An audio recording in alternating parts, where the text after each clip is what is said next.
నాయుడు ఫైలుపై సంతకం పెట్టిన కొన్ని గంటల్లోనే జీవో జారీ అయింది.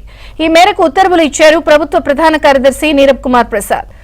ప్రపంచీకరణ నేపథ్యంలో స్కిల్ మ్యాన్ పవర్ అవసరం పెరిగిందని ఉత్తర్వుల్లో వెల్లడించారు. నైపుణ్యం కరువవ్వడం వల్ల యువతకు ఉద్యోగ అవకాశాలు దెబ్బతింటున్నాయని అన్నారు ఆయన. పరిశ్రమల డిమాండ్ మేరకు యువతలో నైపుణ్యాలు కనుమరుగవుతున్నాయి.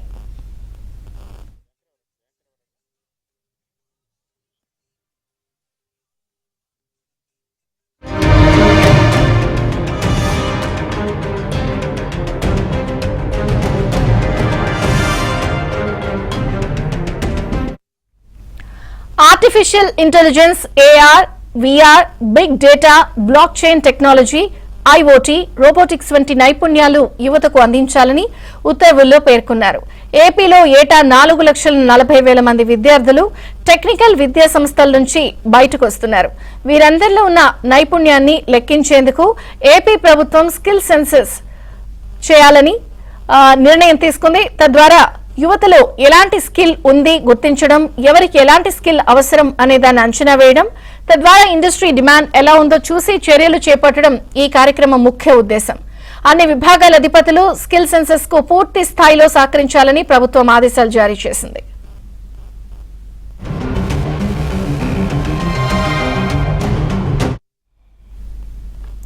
స్కిల్ సెన్సస్ ఫైలుపై చంద్రబాబు సంతకం పెట్టిన కొద్ది గంటల్లోనే chief secretary Neerabh Kumar Prasad GO జారీ చేశారు. యువతలో నైపుణ్య గణన కోసం ప్రభుత్వం ఉత్తర్వులు ఇచ్చింది.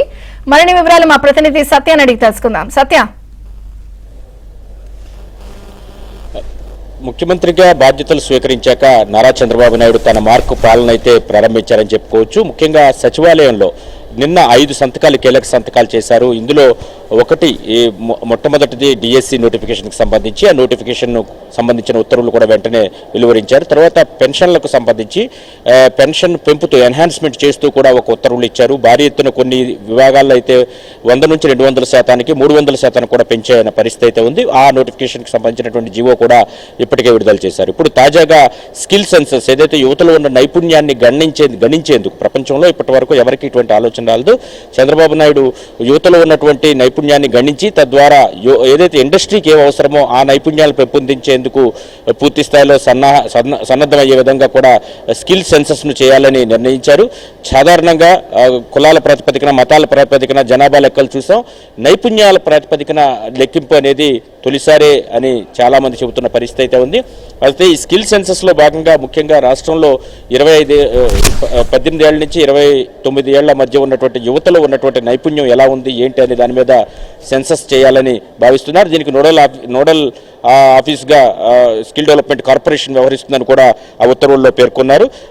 నిజానికి ఈ సంబంధిత శాఖ ఉన్నతాధికారులు ఐఏఎస్లే ఈ జీవోలు ఇవ్వాల్సి ఉన్నప్పటికీ కూడా వారు గత ప్రభుత్వంలో అనుసరించిన విధానాల కారణంగా వారితో కాకుండా సిఎస్తోనే ఉత్తర్వులు కూడా ఇప్పిస్తున్నట్టుగా తెలుస్తోంది.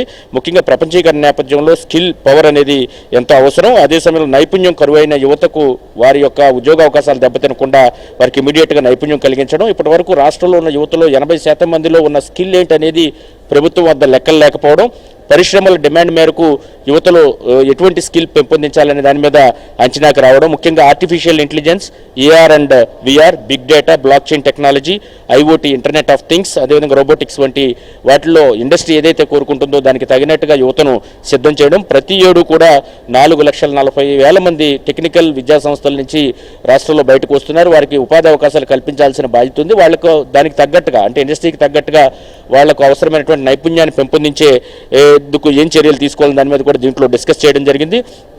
వీరందరిలో ఉన్న నైపుణ్యాన్ని లెక్కించి స్కిల్ సెన్సస్ చేయాలని కూడా నిర్ణయం తీసుకున్నారు.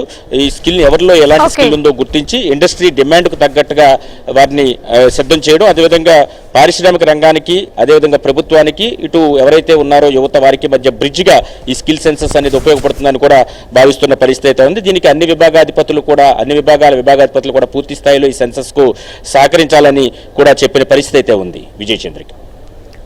థ్యాంక్ యూ సత్య. సామాజిక పింఛన్ల పేరు ఎన్టీఆర్ భరోసాగా మార్పు చేసింది ఏపీ ప్రభుత్వం. ఈ మేరకు పింఛన్ పెంపునకు సంబంధించిన ఉత్తర్వులు జారీ చేశారు. పింఛన్ 3,000 రూపాయల నుంచి 4,000 రూపాయలకు పెంచుతూ ఆదేశాలిచ్చారు. వృద్ధాప్య, వితంతు, ఒంటరి మహిళల పింఛన్ 4,000 రూపాయలకు పెంచారు.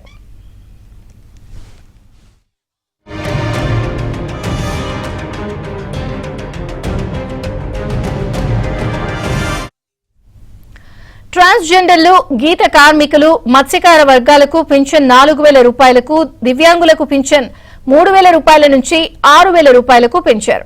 పూర్తి స్థాయి దివ్యాంగులకు పింఛన్ 5,000 నుంచి 15,000 రూపాయలకు పెంచుతూ ఉత్తర్వులు జారీ చేశారు.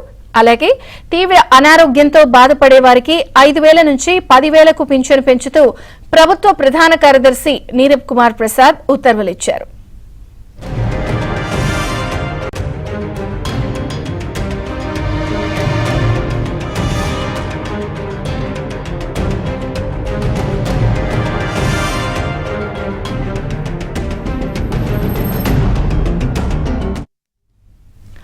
సామాజిక పింఛన్ల పేరు ఎన్టీఆర్ భరోసాగా మార్పు చేసింది ఏపీ ప్రభుత్వం. ఈ మేరకు పింఛన్ పెంపునకు సంబంధించిన ఉత్తర్వులు జారీ చేశారు. పింఛన్ 3,000 రూపాయల నుంచి 4,000 రూపాయలకు పెంచుతూ ఆదేశాలిచ్చారు. వృద్ధాప్య, వితంతు, ఒంటరి మహిళల పింఛను 4,000 రూపాయలకు పెంచారు.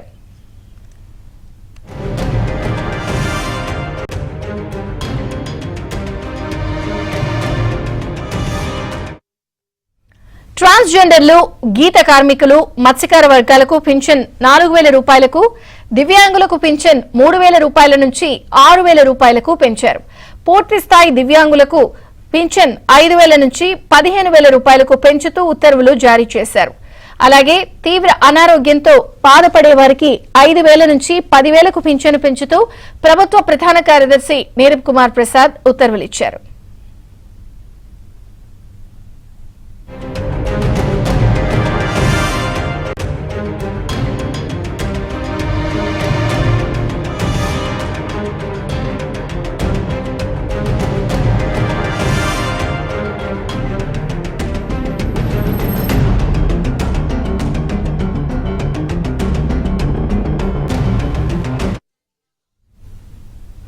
మంత్రి నాదెండ్ల మనోహర్ కు తెనాలిలో ఘన స్వాగతం లభించింది. రాష్ట్ర మంత్రిగా ప్రమాణ స్వీకారం చేసిన తర్వాత తొలిసారిగా తెనాలి వచ్చిన ఆయనకు కూటమి కార్యకర్తలు బ్రహ్మరథం పట్టారు. నందివెలుగు గ్రామం నుంచి జనసేన పార్టీ కార్యాలయం వరకు భారీ ర్యాలీ నిర్వహించారు. ఈ కార్యక్రమంలో కూటమి నాయకులు, కార్యకర్తలు పెద్ద సంఖ్యలో పాల్గొన్నారు. ఈ సందర్భంగా మంత్రికి ప్రజలు పూలదండలు, బొకేలతో అభినందనలు తెలిపారు. తనకు అద్భుత విజయం అందించిన తెనాలి ప్రజలకు మనోహర్ పేరు పేరున ధన్యవాదాలు తెలిపారు.